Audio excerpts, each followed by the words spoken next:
वारी हा शब्द ओठांवर येताच डोळ्यांसमोर उभी राहते ती साक्षात अतिशय सुंदर अशा पंढरीच्या पांडुरंगाच्या अर्थातच विठू माऊली आणि रुक्मिणी मातेची मूर्ती।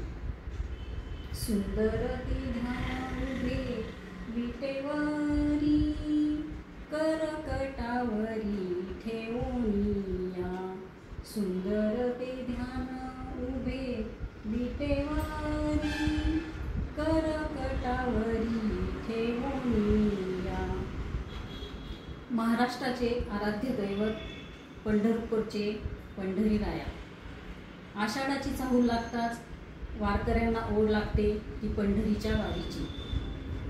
खूप दिवसांपासून माझी मनोमन अशी इच्छा होती की माझ्या घरात अतिशय सुंदर अशी विठ्ठलाची मूर्ती असावी आणि थोड्याच दिवसात माझ्याकडे माऊलींची मूर्ती आली। मला खूप आनंद झाला आणि मनात आले विठ्ठल पाहुणा आला माझ्या घरा हो, विठ्ठल पाहुणा आला माझ्या घरा।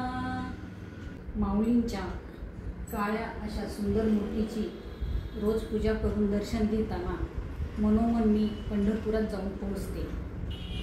देव माझा विठू सावळा हो, देव माझा विठू सावळा। माळ त्याची माझी या गळा, माळ त्याची माझी या गळा। खरं तर ही तुळशीची माळ विठ्ठलाच्या गळ्यात कधी राहतच नाही, ती भक्तांच्याच गळ्यामध्ये असते। पण आज माझी अशी मनोमन इच्छा आहे की ही माळ मी माझ्या पंढरीरायाच्या गळ्यात घालू इच्छिते।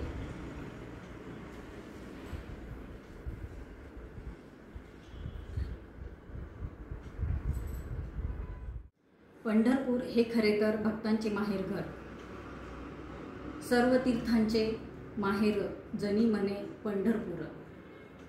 पंढरीची वारी ही सुमारे 800 वर्षांपूर्वी संत श्रेष्ठ श्री ज्ञानेश्वर माऊली आणि तुकाराम महाराज यांनी सुरू केली।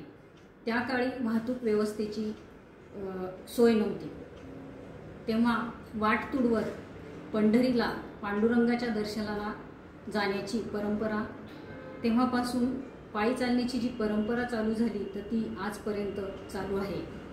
पाऊले चालती पंढरीची वाट, पाऊले चालती पंढरीची वाट। पंढरपूर यात्रेला पायी जाऊन याची देही याची डोळा दर्शन घेणे याला वारी म्हणतात। आषाढी वारी वारकरी संप्रदायातील एक महत्त्वाची आणि आपल्या संतांच्या पादुका पालख्यांमधून विठ्ठलाच्या भेटीसाठी निघतात।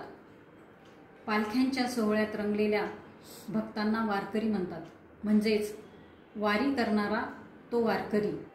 आणि या भक्तांचा एकत्र येऊन जो समूह आषाढी वारीला निघतो त्याला दिंडी असे म्हणतात। अवघा रंगी रंगला तो श्रीरंग, अवघा रंगी रंगला तो श्रीरंग। हिंदू संस्कृतीत भक्तीची परंपरा जपण्याची विठू माऊलीची आषाढी एकादशी महाराष्ट्राचे वैभव वाढविणारा श्रद्धेचा आणि भक्तीचा आध्यात्मिक प्रवाह।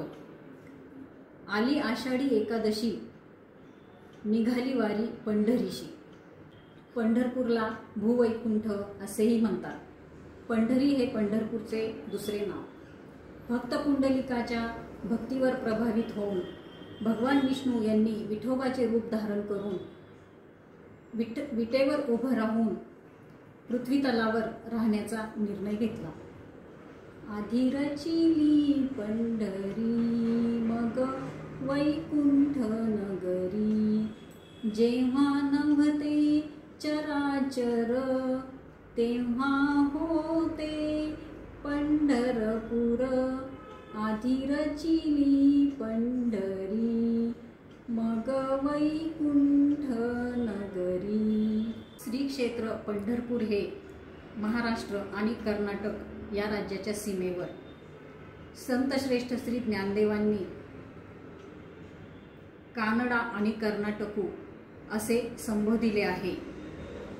कानडा म्हणजे अगम्य, कळायलाही कठीण असे विठ्ठलाचे स्वरूप। कर्नाटकू म्हणजे कर नाटकू वा लीला दाखवणारा, याचा थांगही लागत नाही। कानडा राजा पंढरीचा, कानडा राजा पंढरीचा, वेदांनाही नाही कळला अंत पार याचा, कानडा राजा पंढरीचा। महाराष्ट्र ही संतांची भूमी, पंढरपूर हे संतांचे आणि वारकऱ्यांचे माहेरघर। ज्याप्रमाणे एखाद्या मुलीला माहेरी जाण्याची ओढ लागते, त्याप्रमाणे सर्व वारकऱ्यांना पंढरपूरला जाऊन विठोबाचे दर्शन घेण्याची ओढ लागलेली असते। संत एकनाथ महाराजांनी आपल्या अभंगात खूप सुंदर वर्णन केले आहे। माझे माहेर पंढरी, माझे माहेर पंढरी, आहे भिवरेच्या तीरी, आहे भिवरेच्या तीरी, बाप आणि आई माझी विठ्ठल रखुमाई, माझी विठ्ठल रखुमाई। संत श्रेष्ठ ज्ञानेश्वर महाराजांनी विठुरायाला माऊली अशी साथ घातलेली आहे आणि आजच्या युगातही हीच परंपरा कायम राखली गेलेली आहे। माऊली या शब्दातून माया, ममता, आपुलकी, प्रेम व्यक्त होते। वारीतील प्रत्येक वारकऱ्याला विठोबाचे लेकरे समजली जातात। वारीमध्ये लहानांपासून तर थोरांपर्यंत माऊली म्हणून एकमेकाच्या पाया पडण्याची प्रथा आहे।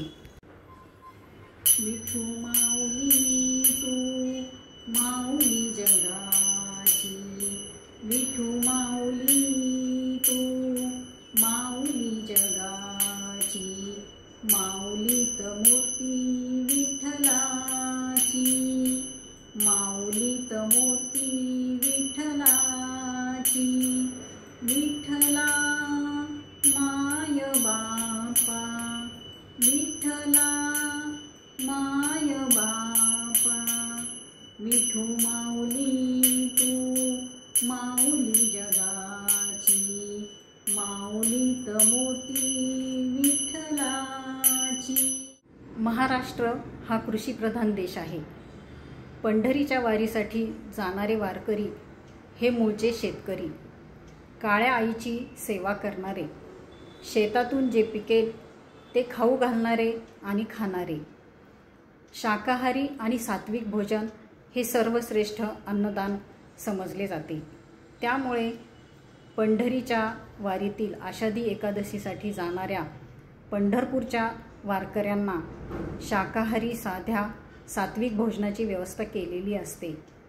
कांदा मुळा भाजी अवघी विठाई माझी, कांदा मुळा भाजी अवघी विठाई माझी, असे सुंदर वर्णन संत सावतामाळी यांनी आपल्या एका अभंगात केलेले आहे।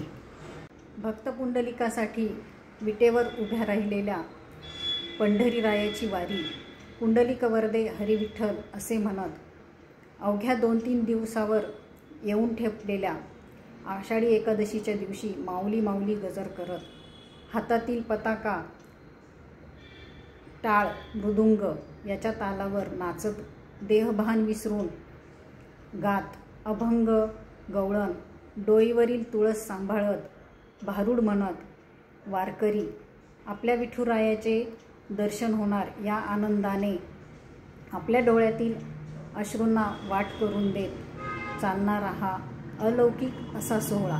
टाळ बोलेची पळीला नाच माझ्या संगे, टाळ बोलेची पळीला नाच माझ्या संगे, देवाजीच्या दारी आज रंगला अभंग, देवाजीच्या दारी आज रंगला भंग टाळ बोलेची पळीला नाच माझ्या संगे नाच माझ्या संगे। विठ्ठलाचा महिमा अलौकिक आहे आणि त्याचे वर्णन करणे खूप कठीण आहे। बा विठ्ठला काय महिमा वर्णू तुझा, माता ही तूच पिता माझा, गोडवे तुझे गावे वाटे मजला। पंढरपूर येथे भीमा नदी आहे। तिचा आकार चंद्रासारखा असल्यामुळे तिला चंद्रभागा असे म्हटले जाते। चंद्रभागेच्या तीरावर असलेल्या मंदिरात विटेवर उभ्या असलेल्या विठ्ठलाची सुंदर अशी मूर्ती आहे। चंद्रभागेच्या तीरी उभा मंदिरी तो पहा विटेवरी, विठ्ठल विठ्ठल जय हरी, जय विठ्ठल विठ्ठल जय हरी। ज्ञानोबा माऊली तुकाराम, ज्ञानोबा माऊली तुकाराम। डोळे भरून पहावी पंढरी, रोज वाचावी ज्ञानेश्वरी, प्रथम पूजावा गणपती, धन्य ती भारतीय संस्कृती। रामकृष्ण हरी। 28 विटेवरी उभा मांगी रुक्माई दिसे दिवशोभा, पुंडलिकाचे भेटी परब्रह्माले गा, चरणी वाहे भीमा उद्धरी जगा। जय देव जय पांडुरंगा ओ हरी पांडुरंगा, रुक्माई वल्लभा राईच्या वल्लभा पावे जीवलगा। जय देव तुळशी माळा गळा कर ठेवणी कटी, कासे पितांबर कस्तुरी ललाटी, देव सुरवर नित्य येती भेटी, गरुड हनुमंत पुढे उभे राहती। जय देव जय पांडुरंगा ओ हरी पांडुरंगा, रुक्माई वल्लभा राईच्या वल्लभा पावे जीवलगा। जय देव धन्य वेणुनाद अनुक्षेत्र पाळा, सुवर्णाची कमळे वनमाळा गळा, राही रुक्माबाई राणी या सकाळा, ओवाळी ती राजा विठोबा सावळा। जय देव जय पांडुरंगा ओ हरी पांडुरंगा, रुक्माई वल्लभा राईच्या वल्लभा पावे जीवलगा। जय देव ओवाळू आरत्या कुरवंड्या येती, चंद्रभागेमध्ये सोडून या देती, दिंड्या पताका वैष्णव नाचती, पंढरीचा महिमा वर्णावा किती। जय देव जय पांडुरंगा ओ हरी पांडुरंगा, रुक्माई वल्लभा राईच्या वल्लभा पावे जीवलगा। जय देव आषाढी कार्तिकी भक्तजन येती, ओ साधुजन येती, चंद्रभागेमध्ये स्नाने जे करती, दर्शन हेळा मात्र तया होय मुक्ती, केशवासी नामदेव माधवासी नामदेव भावे ओवाळीती। जय देव जय पांडुरंगा ओ